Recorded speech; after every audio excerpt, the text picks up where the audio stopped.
Sir இப்போ இந்த குன்னத்தூர் கல்குவாரி எடுத்து ஆய்வு பண்ணீங்க.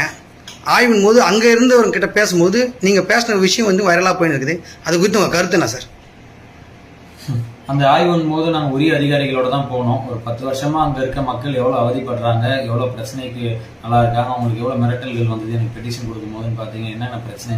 ஒரு 3 நாள் முன்னாடி கூட அவங்க வந்து கல்லை பிளாஸ்ட் பண்ணும்போது ஒரு 6 வயசு குழந்தைக்கு மண்டையில் அடிபட்டிருக்கு, அவங்க வாகனங்கள் சேதப்படுத்தப்பட்டிருக்கு, வீடு கூரையில் வந்து கல் விழுந்து அது உடஞ்சிருக்கு. அது எல்லாமே நீங்களும் பார்த்துருப்பீங்க. நம்ம உரிய அதிகாரிகள் தாசில்தார் அவங்க டீமோட தான் போய் நம்ம ஆய்வு பண்ணோம்.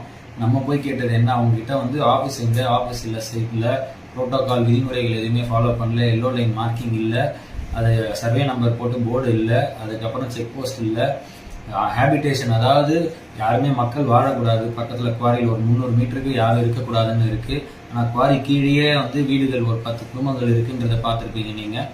நம்ம அந்த